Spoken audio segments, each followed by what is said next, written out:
నమస్తే రమగారు. నమస్తే జయ. రమగారు, మనము చీకటి చిన్నరాజు చెప్పుకుంటూ ఉన్నాం. వాళ్ళందరినీ పసిపూసి మారేడుకాయలు మారేడుకాయలు చేసి చేశాడు. అక్కడ పెట్టాడు. తెల్లారేసరికి చేరిపోయాడు. పొద్దున్న లేచేస్తే ఏముంది, వీళ్ళు ఇంకా మత్తులో దోగుతున్నారు. కాస్తా కోస్తా స్పృహ వచ్చి చూసుకుంటే ఒంటి మీద బట్టలు ఉన్నట్లేవు, ఏమిటో చేతులు కట్టేసి ఉన్నట్టున్నాయి. అయోమయంగా ఉంది వాళ్ళకి.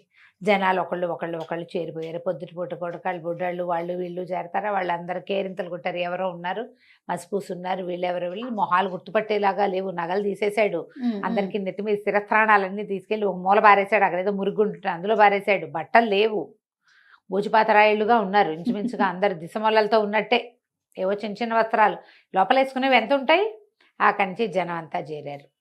కొంత నోట్లో కొన్నేమో వాళ్ళవి ఆ శిరస్త్రాన్ని మెడలో వేసుకుని మఫ్లర్ లాంటివి నోట్లో కుక్కేశాడు. మూలేదా ఆలేదు, నోటి నుంచి మాటలు రావట్లేదు. వాళ్ళకేదో తెలుస్తోంది కానీ తెలియటం లేదు.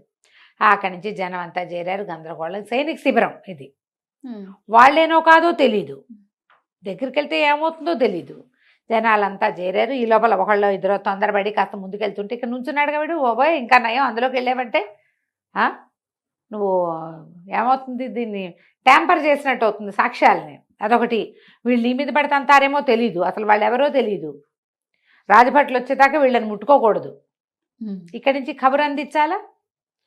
లేనిపోంది వాళ్ళ జోలికి వెళ్ళామంటే నీ నెత్తి మీదకి వస్తుంది, నిన్ను ఉరికంబానికి ఎక్కిస్తారు, నువ్వే చేసావంటారు అనేసరికి ఆ ముందుకెళ్ళిన ఉత్సాహవంతుడు కూడా వెనక్కి వచ్చేసాడు. జనం అంతా చేరిపోయారు. ఈ లోపల రాజస్థానానికి కబురు వెళ్ళింది. ఇక్కడ సైనిక శిబిరంలో కొంతమంది కట్టేసి ఉన్నారని, వాళ్ళ మొహాలు నిండా మసిందని, ఒంటి మీద గుడ్డలు లేవని, సైనికులు లేరని, వీళ్ళే సైనికులేమోనని అనుమానంగా ఉందని. ఈ మొత్తం మీద ఏం చేశారు, సరే ఇంకొంతమంది వచ్చి ఆ నోట్లోంచి గుడ్డలు లాగితే వీళ్ళే బేరమన్నారు. వీళ్ళని ఎట్లా తీసుకెళ్లాలో తెలియలే. సరే ఆయన అన్నాడు, ఎలా ఉన్న వాళ్ళని అలా తీసుకొచ్చేసేయండి అన్నాడు. ఇక చేతులు కాళ్ళు కట్టేస్తున్న జనం అందరినీ సభలోకి ప్రవేశపెట్టారు. పెడితే ఏముంది, గోచిపత్రాయిళ్ళు మొహాల నిండా ఒంటి నిండా మసి, వీపుల మీదేమో చీకటి చిన్నరాజు రాస్తుంది అని రాసేసింది. ఇక దాంతో నేను అన్నాడు, ఎవరో చేశారు ఇది కావాలని. ఏం తాగారు అనేది వీళ్ళు చెప్పలేకపోయారు. వీళ్ళు ఏం చేశారు, ఎవడో ఒకడు ఏదో తెచ్చాడు, అవి తాగామని చెప్పల.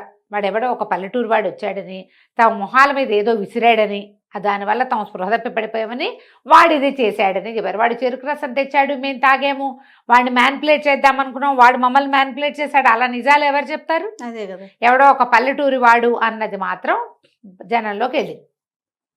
పల్లెటూరు వేషంలో ఉన్నాడు వాడు. అక్కడి నుంచి ఈయన అన్నాడు, సరే కాపలా పెంచండి, పల్లెటూరు వేషాల్లో పై ఊళ్ళ నుంచి వచ్చిన వాడు ఎవరైనా ఉన్నారేమో కనుక్కోండి, ఏ సత్రాల్లో మనుషులు ఎవరు దిగారో చూడండి అన్నారు. ఆ ఆజ్ఞలు వెళ్ళిపోయినాయి బయటికి. వీళ్ళనేమో నిలబెట్టారు. కాళ్ళు చేతులన్నీ కట్లన్నీ ఊడదీసేసరికి వీళ్ళని ఏం చేద్దామండి అంటే, వీళ్ళెందుకు బెతవలు, వాడు ఎవడికో దొరికిపోయారు, చంపేయండి వీళ్ళని అన్నాడు. అనేసరికి ఆశ్చర్యపోయారు అధికారులంతా. ఏమిటి, ఒక 15 మంది మత్తుకి లొంగి దొరికిపోతే వాళ్ళని చంపేస్తారా? మహా అయితే సస్పెండ్ చేస్తారు, అంతేనా? అసలు జరిగింది ఏమిటి అనేది చెప్పవలసింది వాళ్ళు. వాళ్ళు చెప్పింది నువ్వు నమ్మేవో నమ్మలేదో. వాళ్ళు ఉంటే వాడిని ఎవరినో గుర్తుపడతారు కనీసం. అది కూడా చేయకుండా ఇంతమందిని, ఒక అధికారిని 15 మంది భటుల్ని చంపేయటం అంటే ఉరిదీసేయండి అందరినీ అన్నాడు. మొత్తం రాజస్థాన్లో ఉన్న వాళ్ళందరికీ కష్టం వచ్చింది. ఒట్టి పుణ్యానికి వాడేం చేయలా, వాడెవడో చేసింది ఒట్టిగా కట్టేసి వెళ్ళాడు. వీడికి రాజరికం తెలుసా? వీడికి రాజులు ఇట్లాంటి శిక్షలా వేస్తారు? ఈ 15 మందికి ఒక్కొక్కడికి ఒక్కో పటాలాన్నిచ్చి ఊరంతా వెతకండి మీరు గుర్తుపడతారు కదా అనాలి. అది కూడా అంటల్లవాడు. మా పరువు తీశారు కాబట్టి వీళ్ళని చంపేయాలంటాడు. పరువు తీసి వాడెవడికో దొరికారు. మొత్తం ఆస్థానం అంతా ఎదురు తిరిగిపోయింది రాజవర్మకి. అందరికీ మంట వచ్చింది. కానీ ఏమంటే వీడు ఏం చేస్తాడు. అవును. అక్కడి నుంచి అంతఃపురానికి వెళ్ళాడు. వెళ్ళేసరికల్లా చెల్లెలకి చెప్పాడు, ఎవడో చీకటి చిన్నరాజు అని ఒకడు తయారయ్యాడు కొత్తగా, విప్లవకారుడు, సైనికులందరికీ మసిపూసి చేశాడంటే ఈవిడేమంది, నువ్వేమిటి ఊళ్ళో తిరుగుతావు, నువ్వు రాజుగారికి ఎవరు ఫర్గా ఉన్నారు, నీకెవరు ఫర్ అవుతున్నారో చూసుకోవా, నేను అంతఃపురంలో ఉండేదాన్ని, ఇంకా బాగా చూసుకోవాలి. వీరవర్మ అని ఒకడు ఉండేవాడు, రాజుకి కుడిభుజంగా ఉండేవాడు, మన మహారాణిని వెడలంపేశాక కూడా రాజుగారి చుట్టూ తిరిగేవాడు. అతనికి మనం ఈయన్ని అంతఃపురంలో బంధించేసామని చాలా మంటగా ఉంది. వాడెవరినైనా చేశాడేమో, ఇట్లా ఏర్పాటు చేశాడేమో, ఎవరైనా అతనే చేశాడేమో ఈ పని, ముందు అతన్ని బంధించు, అతన్ని చెరసాల్లో వేయి, భయపడతారు జనం.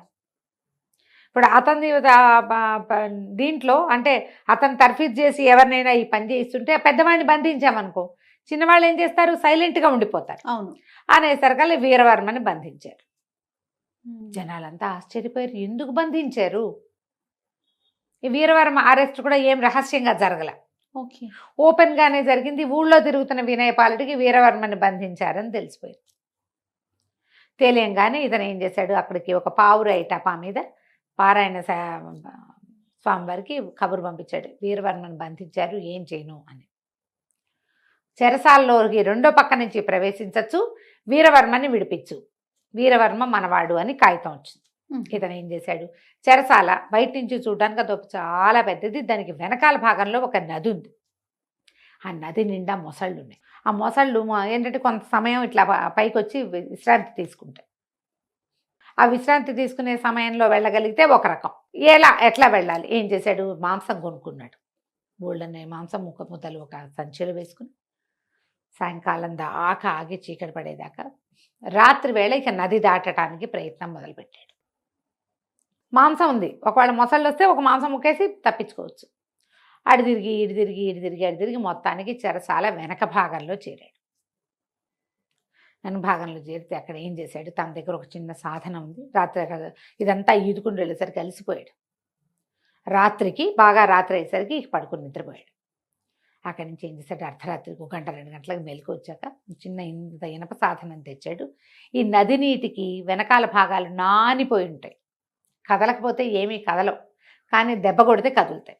ఓకే, ఏం చేశాడు, అంత కొట్టి పెద్దదే దాంట్లోకి ప్రవేశించాడు. ఇతను ఎక్కడున్నాడో తెలియదు. వెళ్ళి చూస్తే ఎవరి దారిని వాళ్ళు నిద్రపోతున్నారు. దానికి చెరసాల మీద అతను కనుక్కున్నది ఏంటంటే, లోపల నుంచి బయటకు వచ్చే మార్గాలు లేవు కాబట్టి లోపల పెద్ద కాపలా ఉండదు, అక్కడోడు ఉంటారు. లోపల నుంచి బయటికి రావడానికి ఒకే ఒక పెద్ద దారి ఉంది, పెద్ద దారిలో 100 మంది ఉంటారు. రెండో దారి ఈ నది. నదిలోకి ఎవడెళ్తాడు, చాలా ఎత్తు, దాని నిండా నీళ్లు, దాని నిండా మొసళ్ళు, కాబట్టి ఎవడు ఆ వైపు ప్రయత్నం చేయడు. ఎట్లా తప్పించుకోవాలి అనేదంతా చూసి ఏం చేస్తాడు, లోపలికి వెళ్ళిన తర్వాత ఒక ఖైదీ ఎవరో ఒక అతను ఇట్లా బయట చట్టాలాగా ఉంటే అక్కడ పడుకుని ఉంటాడు. ఆ పక్కన చేరాడు. అన్న వీరవర్మని బంధించారంటగా, ఏం చేస్తారంటే, ఏముంది చేస్తారా, పట్టుతాడేసి ఊరేస్తారు రేపొద్దున అంతే. మరి ఊరేస్తే ఎటానా, మరి ఒకళ్ళని ఊరేసుకుంటుంటే అంతేరా, అయితే పారిపోవడానికి దారి ఉందా అన్న అంటాడు. ఎందుకు లేదురా దారి, బ్రహ్మాండంగా ఉంది, బయటకు వెళ్తే చంపేస్తారు, దాని మీద లోపల చచ్చిపోవడం బెటరు అనేసరికల్లా, కాదన్నా పొద్దున్న రాళ్ళు కొడుతుంటే ఒకటి చెప్పాడు నాకు, నది వైపు నుంచి పారిపోవచ్చంటన్నా, దానికి ఒక దారి ఉందంట అన్నాడు. అనగానే వాడు అన్నాడు, ఆ రెండో ఖైదీ, ఒరే పారిపోయే వీలుంటే మనం పోదాం రా, వీరవర్మ ఎందుకురా మనకన్నాడు.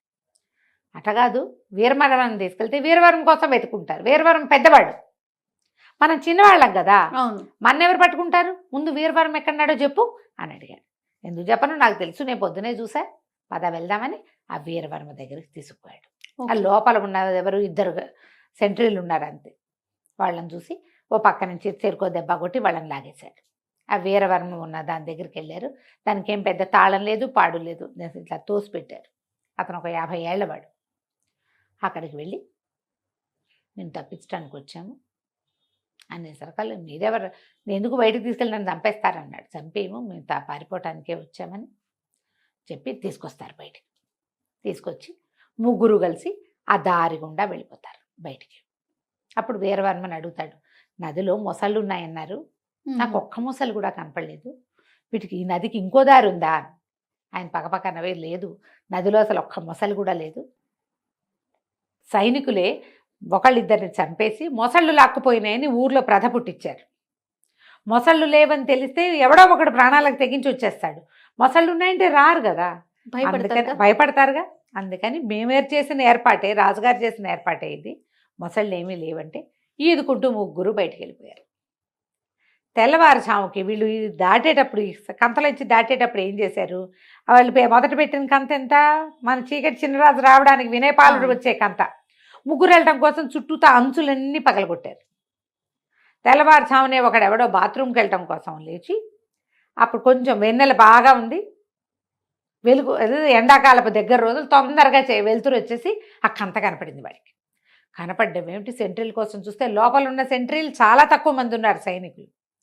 వీడు ఒకళ్ళు అందరినీ లేపొచ్చేసి అరే ఇటు నుంచి పారిపోవచ్చురా, నదిలో పడిపోతే పోతాం, పోని మొసళ్ళు ఉన్నాయి, ఒకళ్ళనో ఇద్దరినో లాక్కుపోతాయి, మిగిలిన వాళ్ళంతా బతికేస్తాం కదా అని చెప్పేసి మొత్తం లోపల ఉన్న ఖైదీలు అందరూ బయటకు వచ్చేసారు. వీరవర్మే బయటకు వచ్చిన సంగతి తెలీదు, ఖైదీలందరూ పోయారు కదా, అంతా బయటకు వచ్చేసారు. వీళ్ళు ఇదంతా ఈదుకుంటూ అడవి దారి పట్టారు. అతనికి ఈ కుర్రాన్ని చూసినప్పటి నుంచే అనుమానంగా ఉంది, వీడిని ఎక్కడో చూసినట్టుంది పిల్లాన్ని అని. అక్కడికి తీసుకెళ్ళాడు, అడవికి తీసుకెళ్తే అడవి మొదటి విభాగంలోనే పారాయణ స్వామివారు చిన్న కుటీరం నిర్మించుకుని మణిమాలాదేవితో సహా అక్కడే ఉన్నాడు. అందులోకి వెళ్ళేసరికల్లా ఆయన చూసి దండం పెట్టాడు, ఈ కుర్రాడు నన్ను రక్షించాడండి అంటే, కుర్రాడు కాదు నిన్ను రక్షించింది, నిన్ను రక్షించిన కారణం ఇంకొకటి ఉందని అమ్మాయి అని పిలవగానే ఆవిడ లోపల నుంచి వచ్చింది. ఆవిడ చూసేసరికల్లా నిర్ఘాంతపోయాడు, అమ్మ బతికే ఉన్నారా తల్లి, సంతానం కలిగిందా మీకు, ఎట్లా ఉన్నారు ఇంతకాలం అని అడిగితే, నాకు కలిగిన సంతానమే నిన్ను తీసుకొచ్చిందిరా నాయన అని చెప్పి, ఇగో పిల్లవాడు ఈయనే యువరాజు అని చెప్పేసి చాలా సంతోషించాడు. రాజుని బంధించారు. అయితే మనం రాజుని బయటికి తేడా, నేను బతికే ఉన్నాడు, ఆయన చావల, మరణించలేదు, జీవించే ఉన్నాడు. అంతఃపురంలో ఒక ప్రత్యేకమైన ఇది ఉంది, చెరసాల లాంటిది, అందులో ఉన్నాడు. నేను ప్రజల్ని పట్టుకోగలుగుతాను, ప్రజలంతా కూడా రాజే కావాలని కోరుకుంటున్నారు, రాజవర్మ పద్ధతులు మంచివి కాదు, మన సొంత సైనికులకి మనం శిక్షలు వేయకూడదు, ఎప్పుడు శిక్ష ఇంగానే మన మీద వ్యతిరేకత వచ్చేస్తుంది. అతను అట్లాంటివి ఎన్ని చేశాడు, మొత్తం రాజ్యాన్ని చేజెక్కించుకున్నాడు. మనం ముందు రాజుని గనక తప్పిస్తే అప్పుడు ఏ పనైనా చేయొచ్చు. రాజుని తప్పించటం ఎలా, రాజుని తప్పించాలంటే సులువైన మార్గం ఏంటంటే మంత్రి కులశేఖరుణ్ణి పట్టుకోవడం. కులశేఖరుడి మీద కూడా కొంత తేడా వస్తుంది, ఇంకా కొద్ది రోజుల్లో కులశేఖరుని కూడా తప్పిస్తారు. రాజ్యం ఆనుపాను తెలియటం కోసం వీళ్ళని ఉంచాడు. అదంతా మొత్తం రాచరిక పట్టంతా వచ్చిందంటే కులశేఖరుని కూడా తప్పించేస్తారు. కానీ ఈ అంతఃపురంలో ఏ ఏ ప్రాంతాలకి ఎలా వెళ్ళాలి అనేది, ఎట్నుంచి బయటికి రావాలనేది కులశేఖరుడికి తెలుసు అని, నువ్వు కులశేఖరుడి దగ్గరికి వెళ్ళు అని చెప్పి వీరవర్మ వీళ్ళతో పాటు అడవిలో ఉండిపోయాడు. రకరకాల ఉత్తరాలు రాసిచ్చాడు. ఒక్కొక్కళ్ళకి ఉత్తరాలు అందిస్తే వాళ్ళంతా సిద్ధపడతారు రాజవర్మ మీద మనం తిరగబడ్డం కోసం. నేను కొంతమందిని మేనేజ్ చేస్తాను, నువ్వేమో కులశేఖరుని కలుసుకోమన్నారు అనేసరికి ఈ లోపల ఏమైంది, అక్కడ ఎప్పుడైతే ఈ జైలు ఇదైపోయిందో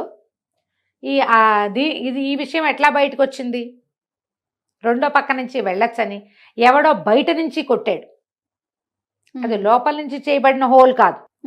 ఇప్పుడు ఒక గోడ పగలగొట్టినప్పుడు అది ఎటు నుంచి మొదట పగిలింది అనేది తెలుస్తుందిగా ఇంజనీర్లకి. బాగా పరీక్ష చేసి బయట నుంచే ఎవడో వచ్చాడు. ఈ బయటవాడెవడు, ఎవరు బయటవాడు అని బాగా ఆలోచించి వీరవర్మని అరెస్ట్ చేశాం కాబట్టి రాజుగారికి నమ్మిన బంటు పాత మంత్రి ఏమైనా ఈ ఏర్పాటు చేశాడేమోనని మంత్రి గారిని బర్తరఫ్ చేశారు, ఉద్యోగం నుంచి తీసేశారు. ఆయన ఇంటికి వెళ్ళిపోయాడు. ఈ మన వినయపాలుడు వాళ్ళ ఇంటికి వెళ్ళాడు, మంత్రి గారింటికి. మంత్రి గారి ఇంటికి వెళ్ళి మీ పరిస్థితి ఏంటి అన్నీ కనుక్కున్నాడు. కనుక్కుంటే ఆయన అన్నాడు, నువ్వు ఏం పని మీద వచ్చావు, నీకు అసలు ఏం కావాలంటే రాజు జీవించి ఉన్నాడా లేదా, రాజవర్మ వల్ల ఇలాంటి చాలా ఇబ్బందులు వస్తున్నాయి, నా పేరు చీకటి చినరాజు అని చెప్పాడు. ఈయన ఆశ్చర్యపోయాడు, నువ్వెవరి పనుకొని వచ్చావు, నేను చూస్తే మొహం చూసినట్టుంది కానీ గుర్తు రావటల్లా, ఆవిడెప్పుడు 20 ఏళ్ళు అయిపోయింది ఆవిడ వెళ్ళిపోయి, వీళ్ళకి ఏం గుర్తుంటుంది, ఏదో చూసిన మొహంలాగా ఉంటుంది. అయితే ఈయన ఏమన్నాడు, లోపల రాజుగారు ఉంటే రాజుని తప్పించవచ్చు కదా, తప్పించాలంటే రాజుగారికి చెప్పాలి, రాజుగారిని తీసుకురావాలంటే ఎవరికైనా ఒకటికి దారులు చెప్పాలి. దారులు కనుక ఒకసారి తెలిస్తే రాజుని తేవడంతో ఊరుకుంటాడా వాడు, ఎవడైనా ఊరుకోడు, వాడు ఇంకో ప్రయత్నం చేస్తాడు. అంటే ఏ ప్రయత్నము చేయను, నేను ఎలా వెళ్ళాలి ఎలా తీసుకురావాలో చెప్పండి, మీరు దారి చెప్తే దారి ప్రకారం నేను వెళ్తా. నేను బాగా ఆలోచించి ఇంకో దారి లేదు, రాజును బయటికి తెచ్చేందుకు మార్గం లేదు, ఆయనకు సొంతంగా సంతానం లేదు, ఈ కుర్రాడు నేను రాజు కొడుకునని చెప్పలా, ఒక ఏమంటారు విప్లవకారుడనే చెప్తున్నాడు, వీరవర్మని నేను తప్పించాను, వీరవర్మ అనుయాయినని చెప్పాడు. నీ దగ్గరికి వీరవర్మే పంపించాడు, వీరవర్మ తప్పించుకున్నాడు, ఇదంతా తెలిసిన కథే కదా. అందుకని ఈయనేం చెప్పాడంటే దీనికి ఒక మార్గం ఉంది, ఈ అంతఃపురంలోకి రోజు విడిచి రోజు నీళ్లు వదిలిపెడతారు నదిలో ఇంచి, అక్కడ ఒక పెద్ద ఇనప గేట్ ఉంటుంది, 10-15 మంది సైనికులు కాపలా ఉంటారు. ఆ గేట్లో నుంచి పిట్టను కూడా లోపలికి పోనివ్వరు, గేట్లు ఎత్తుతారు, ఇనప గేట్లు. ఇప్పుడు మన ఈ ఆనకట్టలకి ఎత్తుతారుగా రిజర్వాయర్లకి, ఆ ఇనప గేట్ ఎత్తినప్పుడు లోపలికి నీళ్లు వెళ్ళిపోతాయి, లోపల ఒక కొలను, తర్వాత వంట ఇంటి అవసరాలకి మొత్తం కావాల్సిన నీరంతా లోపలికి వెళ్ళి అవి నిండిపోగానే దారి మూసేస్తారు. రోజు లేదా 2 రోజులకు ఒకసారి ఆ దారి నుంచి చేపను కూడా రానివ్వరు. జల్లెళ్ళు ఉంటాయి, జల్లెడ ఉంటుంది, మనుషులు ఉంటారు. అదొక్కటే దారి లోపలికి వెళ్ళటానికి. ఆ దారి గుండా వెళ్ళొచ్చు. అక్కడి నుంచి ఒక ఇది గీసిస్తాడు అంటాడు, ప్రత్యేకంగా ఒక ప్లాన్ గీసిస్తాడు. రాజు ఫలానా చోట ఉంటాడు, నువ్వు ఈ దారి గుండా ఇలా వెళ్ళి ఇట్లా వెళ్ళి అక్కడికి వెళ్ళి ఆయన్ని తీసుకురావాలి. తీసుకొచ్చాక ఆయన్ని బయటికి తేవడానికి ఒక ప్రత్యేక మార్గం ఉంది. మార్గం మూసేయాలి మళ్ళీ. ఒక్కసారి ఆ మార్గం రాజవర్మ కానీ ఒక్క సైనికుడికి తెలిసినా కష్టం. ఇది కేవలం ఆనుచారంగా రాజుకి మంత్రికి మాత్రమే తెలుస్తుంది. సంతానం కలిగాక రాణిగారికి చెప్పేవాళ్ళం. సంతానం ఇక్కడ కలగల అంచేత రాణిగారికి తెలియదు. రహస్య మార్గాలు ఉన్నాయని తెలుసు ఆవిడికి, కానీ ఎక్కడి నుంచి ఎటు అనేది ఆవిడకి తెలియదు. మా తండ్రి ఈ రాజ్యానికి మంత్రిగా ఉండటం వల్ల మాకు మాత్రమే తెలుసు, ఎవ్వరికీ చెప్పకూడదు ఓకే అనేసరికల్లా సరే ఒప్పుకున్నాడు. ఇప్పుడు ఎట్లా ఈ నీళ్ళల్లో నుంచి వెళ్ళాలి? సరే ఏం చేయటం మొదలుపెట్టాడు, నదికి ఎగువన ఇప్పుడు ఈ నది నీళ్ళ గుండా ఎట్లా లోపలికి వెళ్ళాలి అనేది ప్లాన్ మొదలుపెట్టుకున్నాడు. ఎలా మన చీకటి చిన్నరాజు అయినటువంటి వినయపాలుడు లోపలికి వెళ్ళాడు, ఏ రకంగా మహారాజుని బయటికి తెచ్చాడో మనం 3వ భాగంలో తెలుసుకుందాం. తప్పకుండా రమ్మగారు. నమస్తే. నమస్తే. సుమన్ టీవీలో మీ పర్సనల్ అండ్ బిజినెస్ ప్రమోషన్స్ కోసం కింది నెంబర్కి కాంటాక్ట్ చేయండి.